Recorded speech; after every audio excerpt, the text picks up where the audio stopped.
The conference hall on Station Viridian gleamed with polished metals from 100 worlds.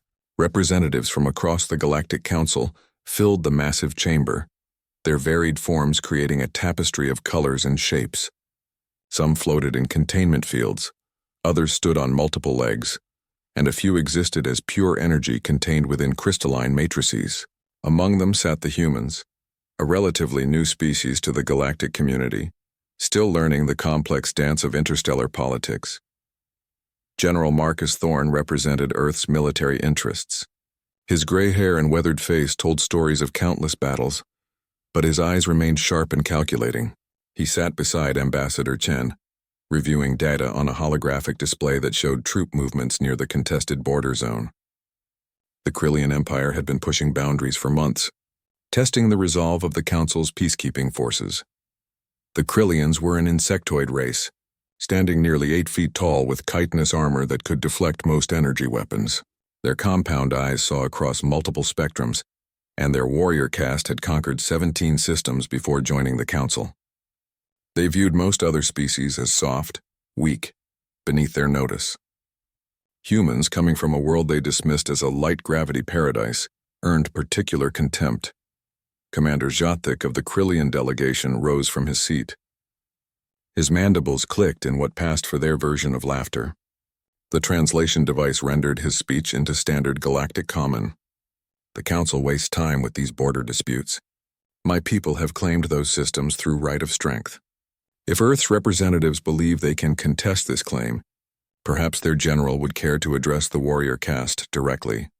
Marcus looked up from his display, meeting the alien's multifaceted gaze without flinching. Commander, the Council's charter is clear. Those systems contain inhabited worlds. Your forces have no legal claim. Legal claim, Zhathik's translator conveyed his disdain perfectly, spoken like prey animals hiding behind words. Your species has been among the stars for less than a standard century. What do you know of strength? Your world is barely 1.2 gravities. You breathe an oxygen-rich atmosphere. Your star provides warmth and light without the radiation storms that forge true warriors. Other delegates shifted uncomfortably. Such direct insults violated diplomatic protocols, but the Krillians had been increasingly aggressive in recent sessions. Ambassador Chen placed a hand on Marcus's shoulder, urging restraint, but the general remained calm. Commander, I've reviewed your species' combat history. Impressive victories against the Yulari Collective and the Shivan Federation. However, you've never faced humans in direct combat. I'd advise caution before making assumptions.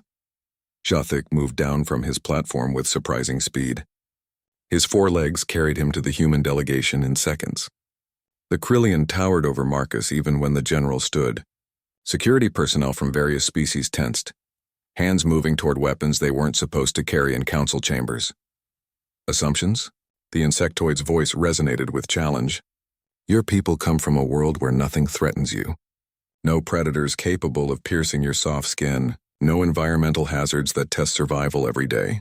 You are children playing at war, while the Krillians have survived for millennia against threats you cannot imagine. Marcus smiled slightly, which seemed to infuriate the commander even more. Commander, on Earth we have creatures that weigh 200 tons and swim through our oceans. We have predators that can smell blood from 5 kilometers away. Our storms can level entire cities. Our earthquakes reshape continents. We survived diseases that would terrify your medical staff. And yet we not only survived, we thrived. We mastered our world not because it was easy, but because we refused to give up. The chamber had gone silent. Even species that had known humans for decades seemed to be reconsidering their understanding of Earth's classification. Worlds were rated on a scale of 1 to 10 based on how hostile their environments were. Earth had been classified as a Category 3, considered relatively benign by galactic standards. Zhathik's mandibles spread wide in a threat display. Words, empty words from an empty warrior. Without warning, the Krillian's fighting claw shot forward. The movement was impossibly fast, a blur even to enhanced optical sensors. The claw, capable of piercing starship hull plating, drove straight toward Marcus's chest. The general had no time to dodge. No time to raise his arms in defense. The claw punched through his sternum with a wet crunch that echoed across the suddenly horrified chamber. Marcus's eyes went wide, blood spraying from his mouth as the commander lifted him off the ground. "This is the strength of humanity," Jathik announced, his translator carrying his words to every corner of the hall. "Fragile, weak, unworthy of standing among true warriors." Ambassador Chen screamed, launching herself at the Krillian, but security forces were already moving. Jathik withdrew his claw, letting Marcus's body crumple to the floor. Medical teams rushed forward, but everyone in the chamber knew the truth. The general's heart had been destroyed. No technology available could save him.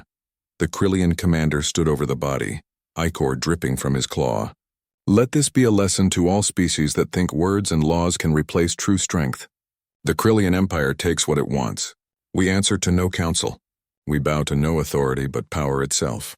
What Jathik didn't understand, what none of the non-human species in that chamber truly grasped, was what he had just done. He had killed more than a general. He had killed a symbol. Humanity had sent Marcus Thorne as their representative because he embodied everything they valued: courage, intelligence, restraint, and unwavering dedication to protecting others. The commander had also made a critical error in judgment. He assumed that because humans came from Earth, because they seemed physically weaker than Krillians, because they advocated for diplomatic solutions, they were soft. He didn't understand that humanity's greatest strength had never been their physical capabilities. It was their absolute, unwavering, terrifying unity when one of their own was struck down. Within seconds of Marcus hitting the floor, every human in the station received an alert. Within minutes, Earth's military command had seen the footage. Within an hour, the human assembly had convened an emergency session. By day's end, a single message had been transmitted across every human colony. Every ship, every outpost scattered across their small but growing sphere of influence. The message was simple. "One of ours has fallen. We remember. We respond. We do not forgive." The galaxy was about to learn what the word Deathworlder truly meant. Admiral Sarah Chen had watched her father die on the council station feeds. She stood on the bridge of the UHNS Indomitable, humanity's largest battle carrier, as the footage played for the 5th time. Her crew remained silent, giving their commander space to process what they had all witnessed. Marcus Thorne hadn't just been Earth's representative to the Galactic Council. He had been Sarah's father, mentor, and the man who had taught her everything about strategy, honor, and the cost of command. The bridge crew expected tears. They expected rage. What they got was something far more frightening. Sarah's expression went completely blank, her voice dropping to a flat, controlled monotone that every veteran officer recognized as the calm before an apocalyptic storm. Tactical, update on fleet positions. Navigation, calculate jump coordinates to all Krillian military installations within 5 systems. Communications, send encrypted burst transmissions to all human vessels. Code Omega Black. Engineering, bring reactors to full combat capacity. We move in 6 hours. Her second in command, Commander Jameson, stepped closer. "Admiral, we should wait for orders from Earth Command. The Assembly will need to determine our response." Sarah finally looked away from the screen where her father's body still lay on the council chamber floor. Earth Command issued their orders 17 minutes ago. Every human ship, every soldier, every pilot has received the same directive. The Krillians wanted to show us strength. We're going to teach them about consequence. Across human-controlled space, the response was instantaneous and unprecedented. Merchant vessels diverted to supply depots. Civilian pilots reported to recruitment centers. Manufacturing facilities that produced consumer goods retooled for military production within hours. Humanity had been testing their military capabilities against pirates and minor threats for decades, but they had never mobilized their full industrial and military capacity. The other species in the Galactic Council watched this transformation with growing unease. The Yulari Collective's intelligence division sent urgent reports to their homeworld. The Shavan Federation recalled their ambassadors from human space. Even species that had maintained friendly relations with Earth began to worry about what they were witnessing.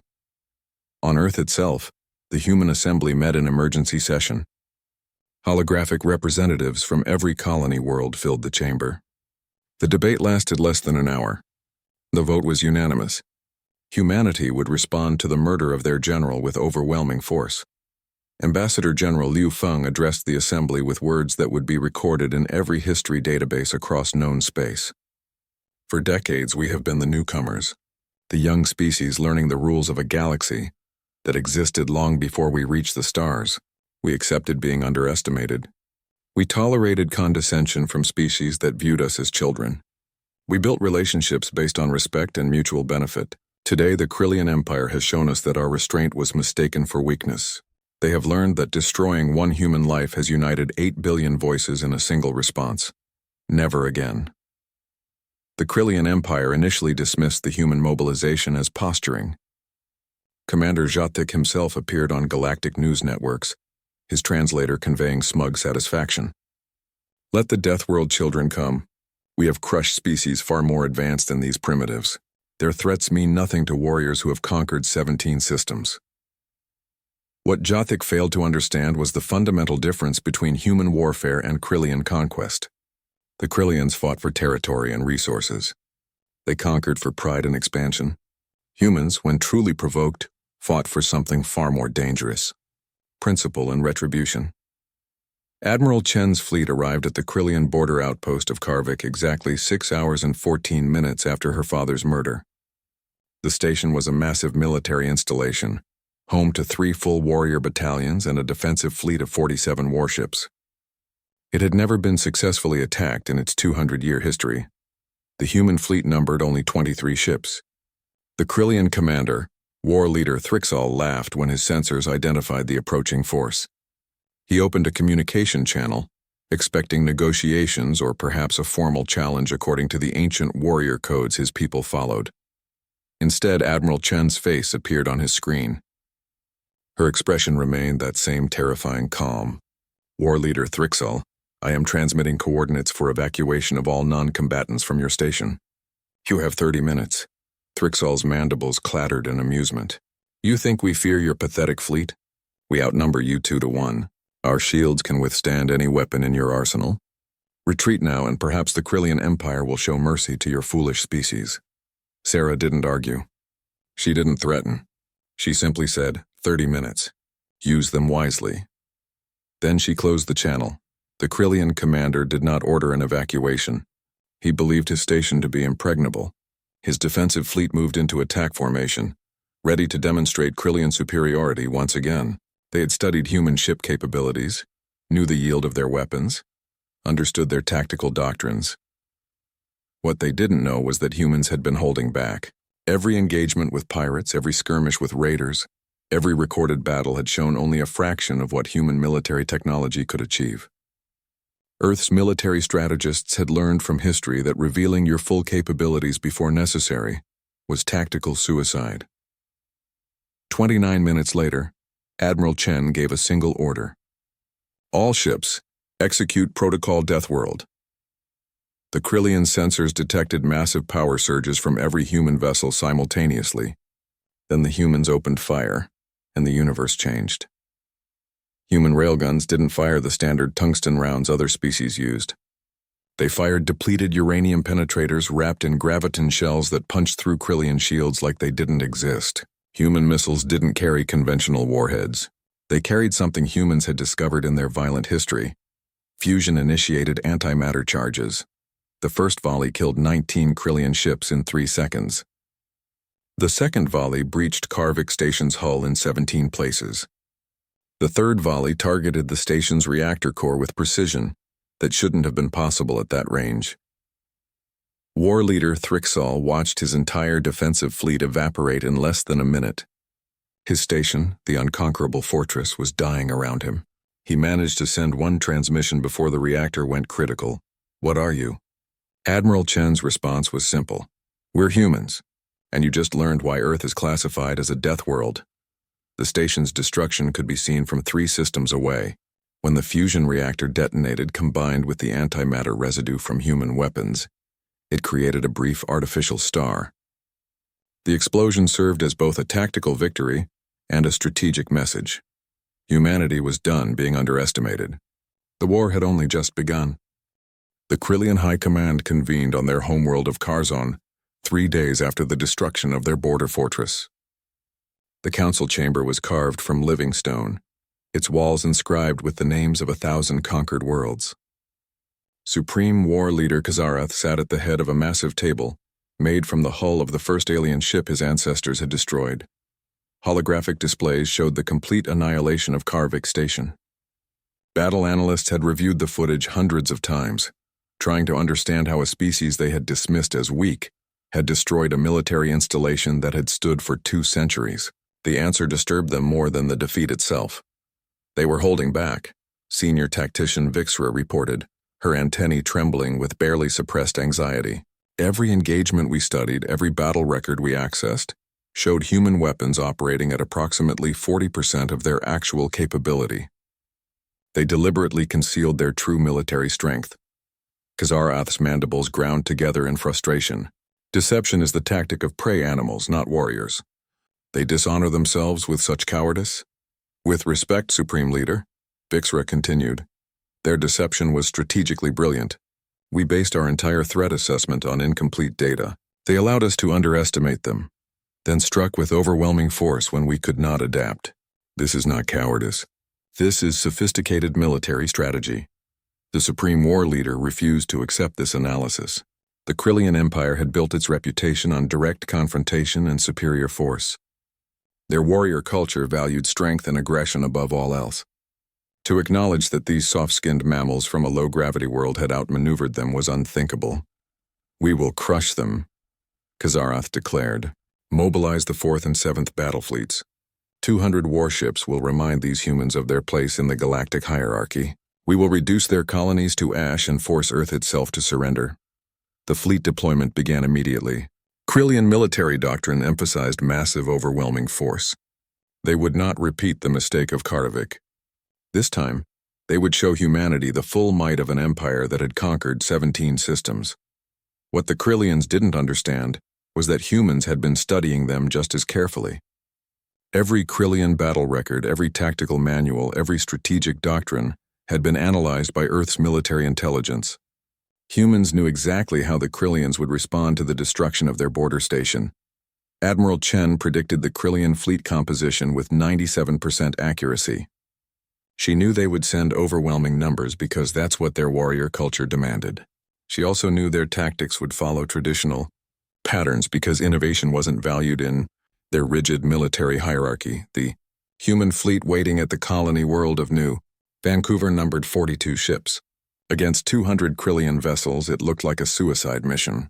The colony's civilian government had already begun evacuation procedures, loading transports with as many people as possible before the enemy arrived. Governor Martinez stood in the command center, watching the evacuation progress. Admiral, we have maybe 60% of the population off-world. We need more time. Sarah Chen studied the tactical display, watching the approaching Krillian fleet. They would arrive in 8 hours. Governor, halt the evacuation. Bring those transports back. Tell your people to shelter in the underground facilities we built last year. What? Admiral, those shelters were built for natural disasters, not military bombardment. If the Krillians break through your fleet, those people will be trapped. The Krillians aren't going to break through, Governor. Trust me. 6 hours later, the Krillian armada dropped out of faster-than-light travel at the edge of the New Vancouver system. Fleet Commander Zralix immediately began broadcasting his demands for surrender. His translator carried his words to every human receiver in the system. Pathetic humans, you have seen the might of the Krillian Empire. Surrender your colony world. Submit to our authority. Do this and we may show mercy. Resist and we will demonstrate why 17 species have learned to kneel before us. Admiral Chen's response was broadcast on all frequencies. Fleet Commander, you have entered human-controlled space with hostile intent. You have approximately 10 seconds to begin retreat procedures before we engage. Zralix's laughter echoed across the communications channel. You dare threaten us? We outnumber you 5 to 1. Your primitive weapons cannot stand against true military power. Surrender now or face extinction. Sarah's voice remained calm, almost bored. 8 seconds, Commander. I suggest you use them wisely. The Krillian fleet commander cut the communication and ordered his ships into attack formation. His tactical officers reported unusual readings from the space around them, but Zralix dismissed their concerns. Humans had shown themselves capable of powerful direct-fire weapons, but nothing in their arsenal could threaten a fleet this size. That's when the mines activated.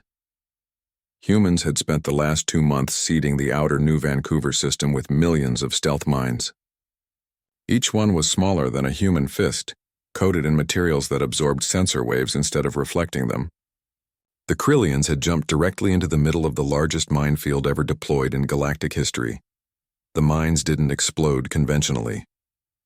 Each one contained a microscopic amount of antimatter held in a magnetic containment field. When the field collapsed, the resulting matter-antimatter annihilation released energy equivalent to a strategic nuclear weapon. 70,000 mines detonated within a 3-second window. The Krillian fleet, bunched together in their traditional attack formation, had no chance to scatter. Ships simply ceased to exist as antimatter explosions consumed them. The electromagnetic pulse from so many simultaneous detonations fried electronic systems on vessels far enough away to survive the initial blast. Fleet Commander Dralix watched 147 of his ships disappear in a wall of fire that turned space itself white.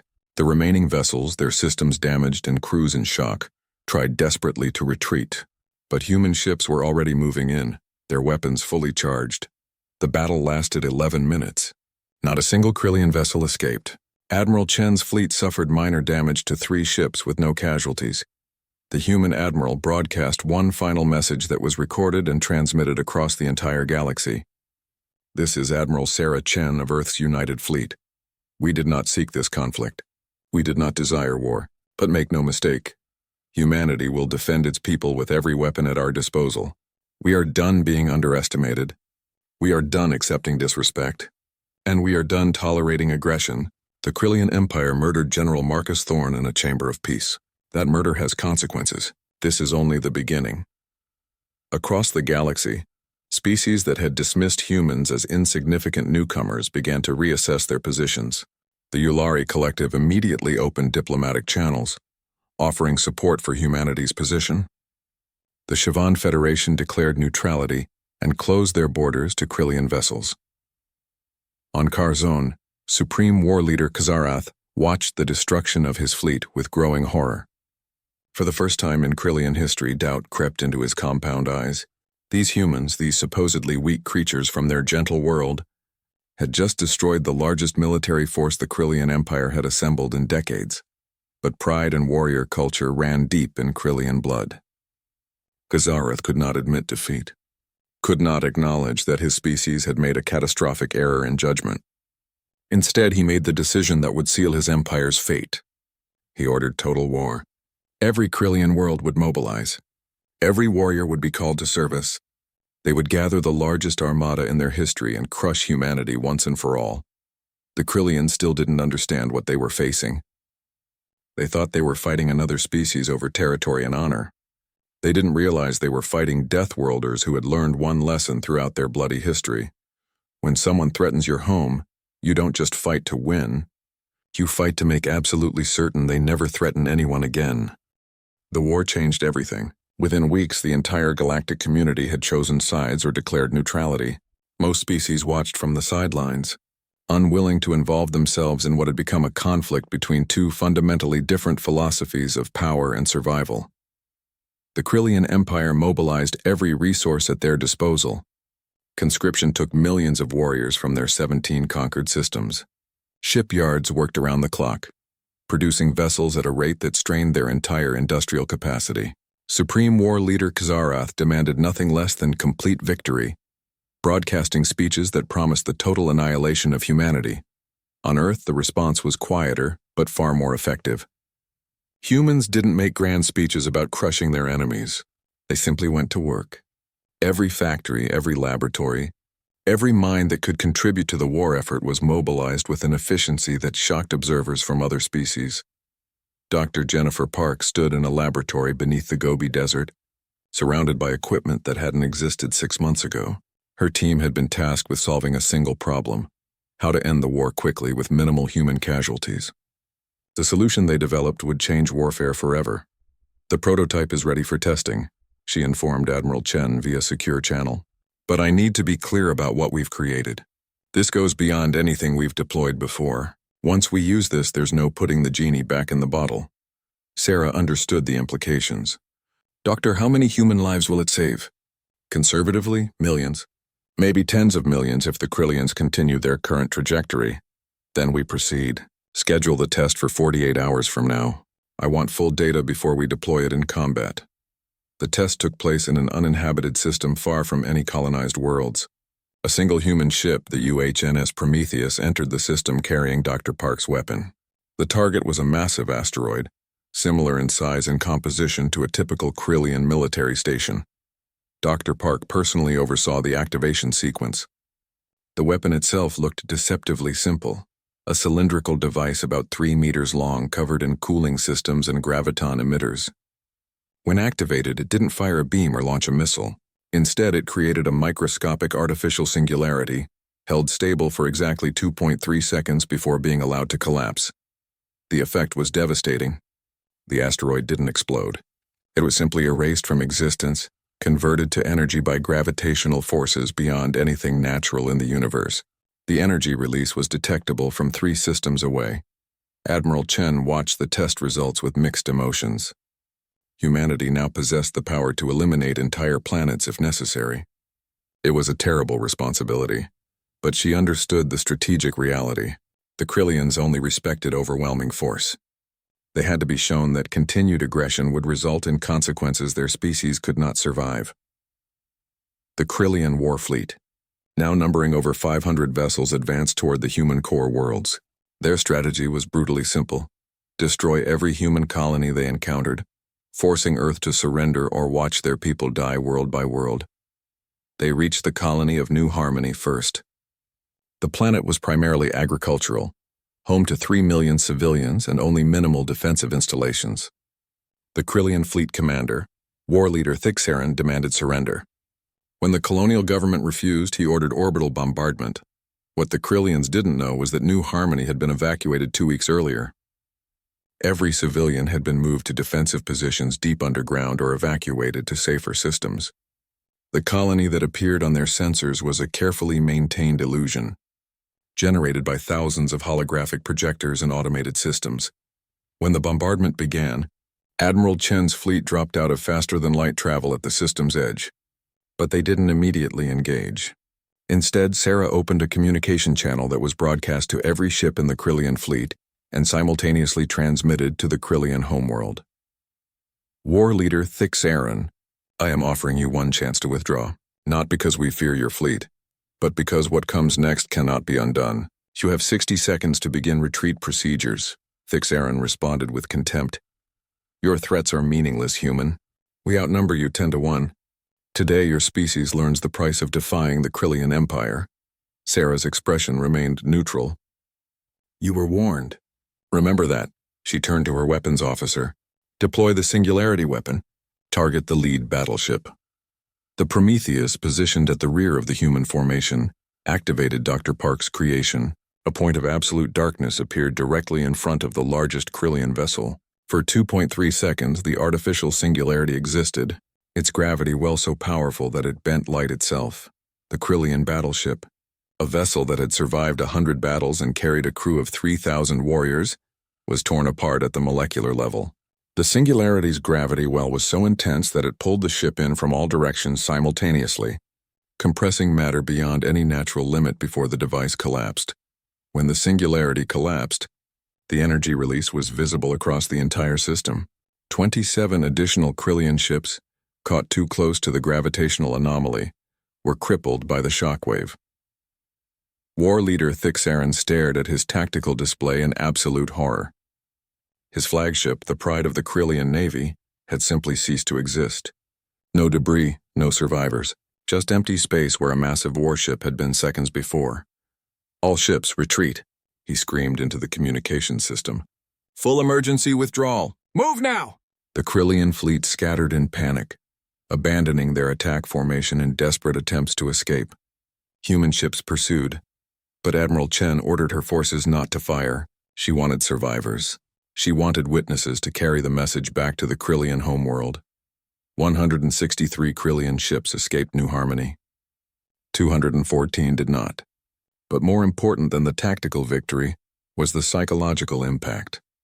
The Krillians had finally understood what they were facing. On Karzone, Supreme War Leader Kazarath watched the battle records with compound eyes that could barely process what they were seeing. The humans possessed a weapon that created and controlled artificial black holes, A weapon that could destroy entire fleets, entire worlds with a single activation.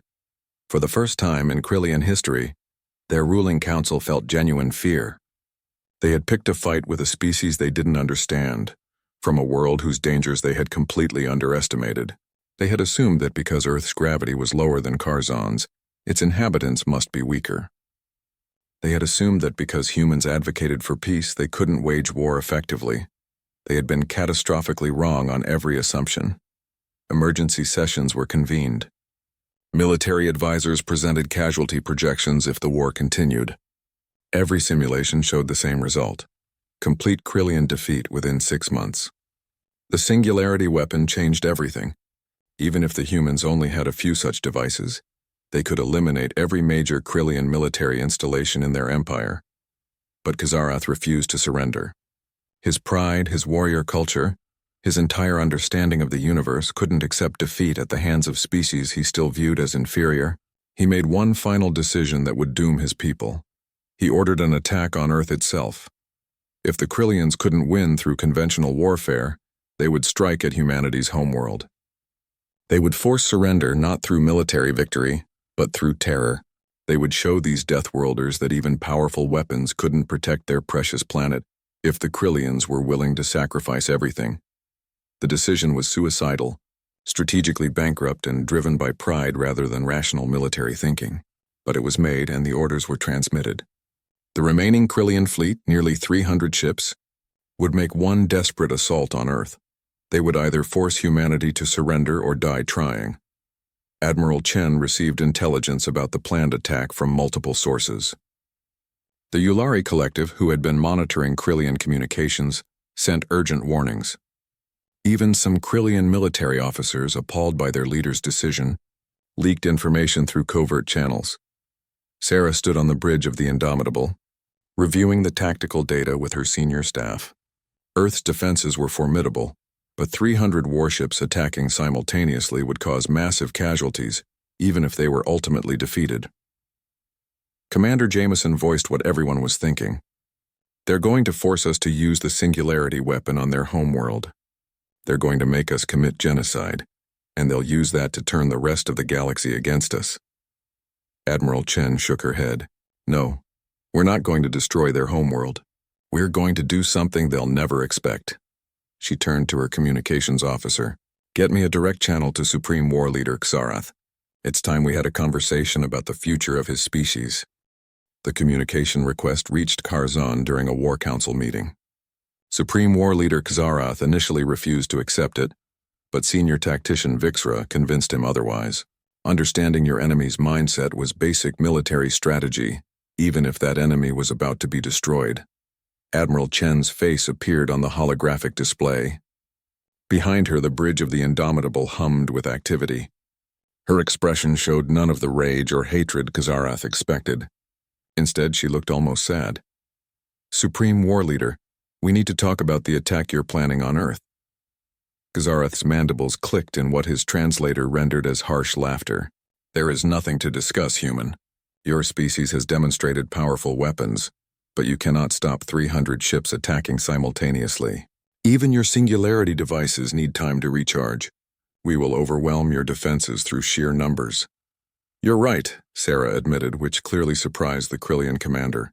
We can't stop all 300 ships. Maybe 280 of them, but not all. 20 ships will get through. They'll kill millions of my people before we destroy them. Your attack will cause enormous human suffering. Then you understand why you must surrender now, before that becomes necessary. Admiral Chen leaned forward, her eyes locked on the alien leader's multifaceted gaze. War Leader, let me tell you about my species' history. We've fought wars for thousands of years. We've killed each other over territory, resources, religion, ideology, and sometimes just because we feared what was different. We've destroyed entire cities. We've created weapons capable of sterilizing our own planet. We've experienced horrors that would terrify most galactic species. Your point, human. My point is that we learned something from all that violence. We learned that victory means nothing if you destroy your own humanity in the process. You're planning a terror attack on Earth because your military strategies have failed. You're willing to sacrifice your entire fleet in a suicidal assault because your pride won't let you admit defeat. Khazarath's antennae twitched with agitation. The Krillian Empire does not know defeat. We are warriors. We fight until victory or death. That's exactly the problem, Sarah replied. You're not warriors, war leader. You're bullies who got used to fighting weaker species. You built your entire culture around conquest and aggression. And now that you've encountered a species that can match your strength, you don't know how to respond except with more violence. The supreme war leader rose from his position, his full height intimidating even through a holographic projection. How dare you insult Krillian honor? We have conquered 17 systems. We have defeated species far older than yours. Your arrogance will cost your world everything. I'm not being arrogant, Sarah said calmly. I'm being honest. And here's more honesty. If you launch that attack on Earth, we will respond with overwhelming force. Not against your fleet, war leader.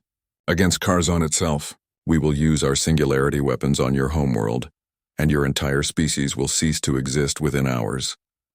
The chamber on Karzon went completely silent. Every Krillian present understood the threat was not empty posturing. The humans had demonstrated their capability. If provoked sufficiently, they would follow through. Zarath's voice carried less certainty now. You would commit genocide? You would destroy an entire civilization? No, Admiral Chen replied. I don't want to do that. The very thought sickens me. But I will do it if you force my hand. That's what you don't understand about Deathworlders, war leader. We don't fight because we love violence. We fight because we love what we're protecting. And we will do absolutely anything, bear any moral burden, make any terrible choice necessary to protect our people. She paused, letting her words sink in. But I'm not here to threaten you. I'm here to offer you an alternative.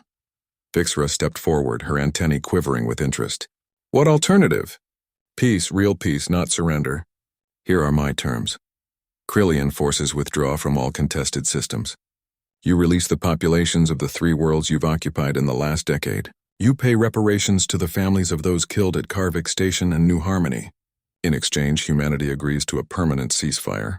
We establish a demilitarized zone between our territories. We open trade and cultural exchange programs. Kazarath's mandibles ground together furiously. You expect the Krillian Empire to submit to such humiliation? To abandon conquered worlds? To pay tribute like defeated prey? I expect you to choose survival over pride, Sarah replied. Because here's what happens if you refuse. Your attack fleet gets obliterated. Your homeworld gets destroyed. The 17 systems you conquered revolt because you can't protect them anymore. Within a year, the Krillian Empire becomes a footnote in galactic history. Or you can accept these terms, rebuild your economy through peaceful trade, and find a new identity for your species beyond conquest and aggression. Senior tactician Vixra spoke before her commander could respond. Admiral Chen, if I may ask, why offer mercy? You have every strategic advantage. You could eliminate the Krillian threat permanently. Why risk allowing us to rebuild and potentially attack again in the future? Sarah's expression softened slightly. Because my father, General Marcus Thorne, taught me that the goal of war isn't to destroy your enemy. It's to create a better peace than existed before the conflict started. Commander Jathic murdered him in cold blood, and I want justice for that crime. But justice doesn't require genociding an entire species. It requires changing the conditions that led to the crime in the first place. She continued. The galactic community has existed for thousands of years, and it's built on a system where strong species bully weaker ones. The Krillians are just the most obvious example. You conquered 17 systems because you could, because no one stopped you, because might made right. Humanity refuses to accept that system. We're offering you a chance to evolve beyond it. Kazarath remained silent for a long moment. Every instinct in his warrior culture screamed at him to reject these terms, to choose death in battle over negotiated peace. But he also understood that his pride had already cost the Krillian Empire hundreds of ships and thousands of lives. How many more would die for his ego? You ask us to abandon everything we are, he said finally. No, Admiral Chen corrected. I'm asking you to become something more than you are. The galaxy doesn't need more conquerors. It needs species willing to build instead of destroy. Your people have incredible engineering capabilities, sophisticated military tactics, and a cultural emphasis on discipline and honor. Imagine what you could achieve if you directed those qualities toward creation instead of conquest. Vixra spoke again, her voice thoughtful. And if we refuse these terms? Sarah's expression hardened. Then I carry out my threat. I destroy Karzon. I hunt down every Krillian military vessel in known space. I make absolutely certain that no other species ever has to face Krillian aggression again. I do this while hating every moment of it, while knowing it makes me a monster. But I do it anyway because protecting humanity is more important than my conscience. The holographic communication remained active while the Krillian leadership debated among themselves. Human intelligence officers listened to their discussions, translating rapidly. The debate was heated, with traditionalists demanding continued warfare while pragmatists recognized the impossible strategic situation. Finally, Xarath returned his attention to Admiral Chen. His posture had changed, no longer aggressive but not quite defeated either. You are asking for the impossible. Our entire culture, our identity, our history is built on martial strength and conquest. Then build a new culture, Sarah replied. Humans did it. We went from killing each other over resources to exploring the stars together. We went from tribal warfare to global cooperation. It wasn't easy. It took centuries. But we managed it because we recognized that our old ways would eventually destroy us. You're at that same crossroads now. Another long pause. Then Xarath spoke words that no supreme war leader had ever uttered in Krillian history. We accept your terms. The Krillian Empire will cease all military operations against human interests. We will withdraw from contested systems and occupied worlds. We will pay the requested reparations. Admiral Chen nodded slowly. One more thing, war leader. Commander Jothik, the officer who murdered my father, must face justice. Not Krillian justice. Human justice. He will stand trial in a human court for murder. This is non-negotiable. Xarath's antennae drooped in what humans would later learn was a Krillian expression of resignation. Agreed. Jothik will be remanded to human custody. The formal peace treaty was drafted over the following weeks. Representatives from the Galactic Council, the Yulari Collective, and a dozen neutral species witnessed the signing. The document established not just peace between humans and Krillians, but a new framework for interspecies relations across the galaxy. The treaty included provisions that shocked many observers. Humanity agreed to share medical technology with the Krillians, whose natural lifespan was significantly shorter than humans. In exchange, the Krillians would share their advanced metallurgy techniques. Cultural exchange programs were established. Trade routes were opened. Slowly, carefully, former enemies began the difficult process of becoming neighbors. Commander Jothik was tried in a human court on Earth. The proceedings were broadcast across the galaxy. He was found guilty of murder and sentenced to life imprisonment, not on Earth, but on a neutral world where he would serve his sentence under Galactic Council supervision. Many humans wanted execution, but Admiral Chen insisted on mercy. We're not killers seeking revenge, she told the press. We're people seeking justice and a better future. The war that had threatened to consume entire star systems ended not with apocalyptic destruction, but with negotiation and compromise. The galaxy watched in amazement as humans, the species everyone had underestimated, reshaped interstellar politics through a combination of overwhelming military capability and remarkable restraint. 20 years passed since the EE treaty ended the human-Krillian war. The galaxy had transformed in ways that would have seemed impossible during those dark days when species prepared for potential extinction-level conflict. Admiral Sarah Chen, now promoted to fleet commander of all human military forces, stood in the observation deck of Station Unity, a joint human-Krillian research facility orbiting a neutral star. Beside her stood Ambassador Vixra, the former Krillian senior tactician, who had recognized the futility of continued warfare 2 decades earlier. She now served as the primary Krillian representative to the Galactic Council, a position that would have been unthinkable in the old Empire. Her antennae twitched in what humans had learned to recognize as contentment. I still find it remarkable, Vixra said, gesturing to the viewport where human and Krillian engineers worked side by side on a new class of exploration vessel. 20 years ago, we were trying to exterminate each other. Today, our youth study together at joint universities. Our scientists collaborate on projects that benefit both species. Sarah smiled, though her expression carried the weight of memory. My father would have liked this. He always believed that different species could find common ground if they chose cooperation over conflict.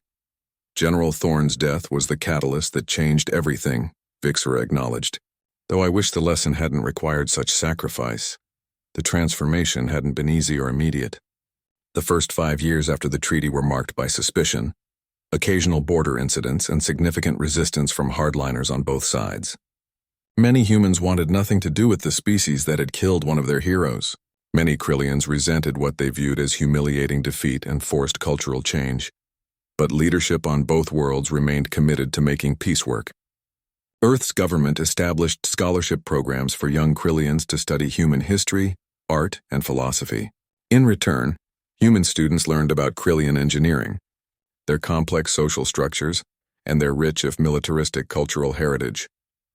Trade between the species flourished beyond anyone's predictions. Krillian metallurgical expertise combined with human manufacturing efficiency created alloys that revolutionized spacecraft construction across the galaxy. Human medical technology extended Krillian lifespans by an average of 30 years, while Krillian agricultural techniques helped terraform marginal human colony worlds. The cultural exchange proved even more profound than the economic benefits. Young Krillians exposed to human literature and philosophy began questioning the old warrior culture that had defined their species for millennia.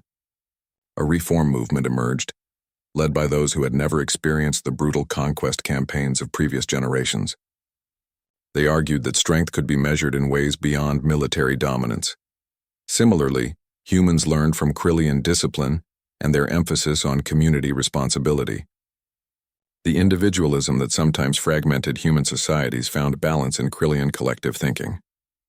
The synthesis of these different cultural values created something new, something neither species had possessed alone. But the most significant change occurred in the broader galactic community. The human-Krillian conflict had shattered comfortable assumptions about how interstellar relations functioned. For thousands of years, the galaxy operated on a simple principle: powerful species dominated weaker ones, and everyone accepted this as natural law. Humanity's response to aggression and subsequent offer of genuine peace rather than subjugation created a completely different model. Other species watched with intense interest as former enemies became partners. The Yulari Collective, the Siobhan Federation, and a dozen smaller civilizations began implementing similar frameworks for conflict resolution.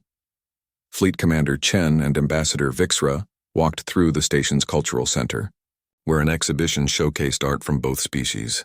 Human paintings depicting Earth's diverse landscapes hung alongside Krillian sculptures carved from exotic materials. A group of mixed-species children ran past them, laughing in a way that transcended language barriers. "Have you heard about the proposal before the Council next week?" Vixra asked. Sarah nodded. "The Expansion Initiative. 17 previously conquered systems want to join the new human Krillian Commonwealth as equal partners rather than territories of either species." "It's unprecedented," the Krillian ambassador observed. "These worlds suffered under Krillian occupation for decades. They have every reason to hate us, yet they're willing to join a political union that includes our species as equal members. They're not joining because they've forgiven everything that happened," Sarah explained. "They're joining because they see a better future. The Commonwealth model proves that species can cooperate without one dominating the others. That's attractive to any world that's tired of being pushed around by stronger neighbors." The Commonwealth had emerged gradually from the original peace treaty. What began as joint human-Krillian economic zones evolved into political partnerships, then into a loose federation. Now, with 17 systems requesting membership, it stood to become one of the largest multi-species governments in the galaxy. Not everyone supported this development. Some human politicians argued that bringing former Krillian conquests into the Commonwealth would dilute human influence. Some Krillians worried that their species would be outnumbered and marginalized, and many other galactic powers viewed the growing Commonwealth with suspicion, seeing it as a potential threat to the traditional balance of power. Sarah understood these concerns. She had spent 2 decades working to build trust between species that had been enemies. She knew how fragile that trust remained, how easily it could shatter if not carefully maintained. A communication alert interrupted her thoughts. Commander Rodriguez, her chief of staff, appeared on her wrist display. "Fleet Commander, we have a situation developing in the Outer Rim. The Korthian hierarchy is mobilizing military forces near independent colony worlds. Local governments are requesting assistance." Sarah exchanged glances with Vixra. The Korthian hierarchy was an old conservative empire that had watched the human Krillian Commonwealth's growth with increasing alarm. They represented the traditional galactic order, where strength determined rights and conquest was an acceptable path to expansion. "I need to return to the command center," Sarah told the ambassador. "Walk with me?" As they moved through the station's corridors, Vixra spoke thoughtfully. "The Corthians see us as a threat to their way of life. They're not entirely wrong. Everything we've built challenges the system that allowed them to dominate their region for centuries. Are you suggesting we should have let things stay as they were?" Sarah asked. "Not at all. I'm observing that real change creates real opposition. The galaxy is watching to see if our model can withstand challenges from those who reject it." They reached the command center, where holographic displays showed the developing situation. 12 Corthian warships had entered the territory of 3 independent colonies, demanding submission to Corthian authority. The colonies had minimal defensive capabilities and were calling for help. Admiral James Hartford, Sarah's second-in-command, briefed her quickly. The Corthians claim these worlds fall within their historical sphere of influence. They're demanding the colonies accept Corthian governance or face military action. Sarah studied the tactical display. The Corthian force was substantial but not overwhelming. Human ships could easily defeat them in direct combat, but that was exactly the problem. "If we intervene militarily, we prove the Corthians right," she said. "We become just another powerful species enforcing our will through force. But if we don't respond, those colonies get conquered, and we show that our principles only apply when convenient." Vixra stepped closer to the display. "There may be another option. The colonies in question are requesting Commonwealth membership. If we fast-track their applications and accept them before the Corthians attack, then any military action becomes an assault on Commonwealth territory." "That's a legal technicality," Admiral Hartford objected. "The Corthians will see through it immediately." "Perhaps," Vixra agreed. "But it changes the diplomatic framework. Instead of powerful humans protecting weak colonies, it becomes members of a multi-species alliance defending each other. It's a subtle but important distinction." Sarah considered the suggestion. It was risky, potentially provocative, but it also aligned with the principles the Commonwealth had been built upon: cooperation, mutual defense, and the right of worlds to choose their own governance. "Make it happen," she decided. "Fast-track the membership applications. Get Council approval within 6 hours. Meanwhile, deploy Third Fleet to the region, but keep them on the defensive. Make it clear we're protecting Commonwealth members, not looking for a fight." The next 12 hours were tense. The 3 colonies unanimously voted to join the Commonwealth. The Galactic Council, under pressure from human, Krillian, and other supportive species, approved the applications in record time. Human and Krillian ships moved into defensive positions around the newly admitted worlds, from his homeworld. The Corthian hierarchy's leadership debated for hours. 20 years passed since the treaty ended the human-Krillian war. The galaxy had transformed in ways that would have seemed impossible during those dark days when species prepared for potential extinction-level conflict. Admiral Sarah Chen, now promoted to fleet commander of all human military forces, stood in the observation deck of Station Unity, a joint human-Krillian research facility orbiting a neutral star. Beside her stood Ambassador Vixra, the former Krillian senior tactician who had recognized the futility of continued warfare 2 decades earlier. She now served as the primary Krillian representative to the Galactic Council, a position that would have been unthinkable in the old Empire. Her antennae twitched in what humans had learned to recognize as contentment. "I still find it remarkable," Vixra said, gesturing to the viewport where human and Krillian engineers worked side by side on a new class of exploration vessel. 20 years ago we were trying to exterminate each other. Today our youth study together at joint universities. Our scientists collaborate on projects that benefit both species." Sarah smiled, though her expression carried the weight of memory. "My father would have liked this. He always believed that different species could find common ground if they chose cooperation over conflict. General Thorne's death was the catalyst that changed everything," Vixra acknowledged, "though I wish the lesson hadn't required such sacrifice. The transformation hadn't been easy or immediate.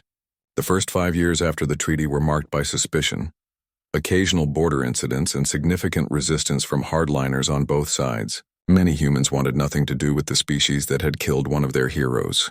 Many Krillians resented what they viewed as humiliating defeat and forced cultural change. But leadership on both worlds remained committed to making peace work. Earth's government established scholarship programs for young Krillians to study human history, art, and philosophy. In return, human students learned about Krillian engineering, their complex social structures, and their rich, if militaristic, cultural heritage. Trade between the species flourished beyond anyone's predictions. Krillian metallurgical expertise combined with human manufacturing efficiency created alloys that revolutionized spacecraft construction across the galaxy. Human medical technology extended Krillian lifespans by an average of 30 years, while Krillian agricultural techniques helped terraform marginal human colony worlds. The cultural exchange proved even more profound than the economic benefits. Young Krillians exposed to human literature and philosophy began questioning the old warrior culture that had defined their species for millennia. A reform movement emerged, led by those who had never experienced the brutal conquest campaigns of previous generations. They argued that strength could be measured in ways beyond military dominance. Similarly, humans learned from Krillian discipline and their emphasis on community responsibility. The individualism that sometimes fragmented human societies found balance in Krillian collective thinking. The synthesis of these different cultural values created something new, something neither species had possessed alone. But the most significant change occurred in the broader galactic community. The human-Krillian conflict had shattered comfortable assumptions about how interstellar relations functioned. For thousands of years, the galaxy operated on a simple principle. Powerful species dominated weaker ones, and everyone accepted this as natural law. Humanity's response to aggression and subsequent offer of genuine peace rather than subjugation created a completely different model. Other species watched with intense interest as former enemies became partners. The Yulari Collective, the Shivan Federation, and a dozen smaller civilizations began implementing similar frameworks for conflict resolution. Fleet Commander Chen and Ambassador Vixra walked through the station's cultural center, where an exhibition showcased art from both species. Human paintings depicting Earth's diverse landscapes hung alongside Krillian sculptures carved from exotic materials. A group of mixed-species children ran past them, laughing in a way that transcended language barriers. "Have you heard about the proposal before the council next week?" Vixra asked. Sarah nodded. "The Expansion Initiative. 17 previously conquered systems want to join the new human Krillian Commonwealth as equal partners rather than territories of either species." "It's unprecedented," the Krillian ambassador observed. "These worlds suffered under Krillian occupation for decades. They have every reason to hate us, yet they're willing to join a political union that includes our species as equal members. They're not joining because they've forgiven everything that happened," Sarah explained. "They're joining because they see a better future. The Commonwealth model proves that species can cooperate without one dominating the others. That's attractive to any world that's tired of being pushed around by stronger neighbors." The Commonwealth had emerged gradually from the original peace treaty. What began as joint human-Krillian economic zones evolved into political partnerships, then into a loose federation. Now, with 17 systems requesting membership, it stood to become one of the largest multi-species governments in the galaxy. Not everyone supported this development. Some human politicians argued that bringing former Krillian conquests into the Commonwealth would dilute human influence. Some Krillians worried that their species would be outnumbered and marginalized, and many other galactic powers viewed the growing Commonwealth with suspicion, seeing it as a potential threat to the traditional balance of power. Sarah understood these concerns. She had spent 2 decades working to build trust between species that had been enemies. She knew how fragile that trust remained, how easily it could shatter if not carefully maintained. A communication alert interrupted her thoughts. Commander Rodriguez, her chief of staff, appeared on her wrist display. "Fleet Commander, we have a situation developing in the Outer Rim. The Korthian hierarchy is mobilizing military forces near independent colony worlds. Local governments are requesting assistance." Sarah exchanged glances with Vixra. The Korthian hierarchy was an old conservative empire that had watched the human Krillian Commonwealth's growth with increasing alarm. They represented the traditional galactic order, where strength determined rights and conquest was an acceptable path to expansion. "I need to return to the command center," Sarah told the ambassador. "Walk with me?" As they moved through the station's corridors, Vixra spoke thoughtfully. "The Korthians see us as a threat to their way of life. They're not entirely wrong. Everything we've built challenges the system that allowed them to dominate their region for centuries. Are you suggesting we should have let things stay as they were? Sarah asked. Not at all. I'm observing that real change creates real opposition. The galaxy is watching to see if our model can withstand challenges from those who reject it. They reached the command center, where holographic displays showed the developing situation. 12 Korthian warships had entered the territory of 3 independent colonies, demanding submission to Korthian authority. The colonies had minimal defensive capabilities and were calling for help. Admiral James Hartford, Sarah's second-in-command, briefed her quickly. The Korthians claim these worlds fall within their historical sphere of influence. They're demanding the colonies accept Korthian governance or face military action.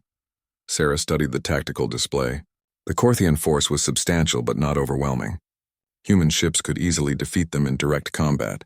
But that was exactly the problem. If we intervene militarily, we prove the Korthians right, she said. We become just another powerful species enforcing our will through force. But if we don't respond, those colonies get conquered, and we show that our principles only apply when convenient. Vixra stepped closer to the display. There may be another option. The colonies in question are requesting Commonwealth membership.